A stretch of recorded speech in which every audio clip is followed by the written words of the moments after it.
Ang halimaw sa karagatan. Sa isang maliit na bayan sa baybayin, kilala ang mga tao sa kanilang husay sa pangingisda. Subalit, may isang alamat na naglipana, isang halimaw sa karagatan na kumakain ng mga mangingisda at nagsasagawa ng mga nakakatakot na pag-atake sa mga naliligaw sa tubig. Binalaan ng mga nakatatanda ang mga kabataan na huwag lalayo sa dalampasigan sa gabi. Isang gabi, nagpasya si Ruel at ang kanyang mga kaibigan na subukan ang kanilang lakas at lakad sa pangingisda sa kabila ng mga babala. Walang halimaw dito, sabi ni Ruel, habang nagtatawanan ang kanyang mga kasama. Nagtayo sila ng kampo sa tabi ng dagat, nagluto ng kanilang nahuling isda at nagkwentuhan. Habang nagiinuman, napansin ni Ruel na may mga kakaibang alon na nagmumula sa malalim na bahagi ng dagat.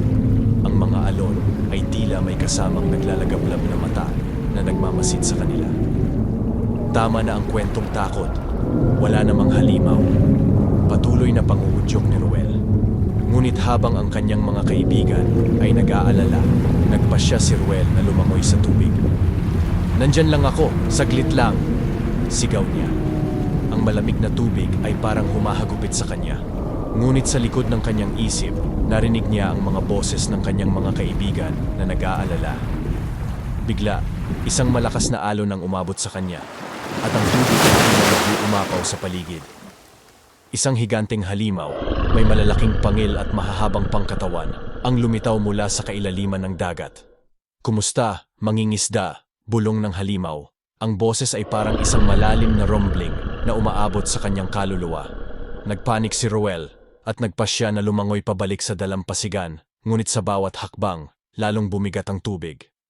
Ang halimaw ay mabilis na lumapit sa kanya, at sa isang iglap, nahawakan siya ng malalaking pangil at hinila pababa sa ilalim ng dagat.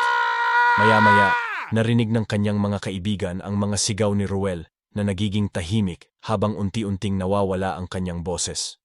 Tumakbo sila sa tabi ng tubig, ngunit wala na silang nakita kundi ang mga alon na naglalakbay sa baybayin. Kinabukasan, naghanap sila ng tulong, ngunit wala silang nahanap kundi ang mga bakas ng dugo sa buhangin. Ang alamat ng halimaw sa karagatan ay naging katotohanan, at ang takot sa bawat naliligaw sa tubig ay nananatiling buhay. Mula noon, ang mga tao sa bayan ay nagbigay-pugay kay Ruel, at ang mga kwento ng halimaw ay nagpasimula ng mga babala. Huwag sumubok na lumangoy sa madidilim na bahagi ng dagat, sapagkat maaaring ito ang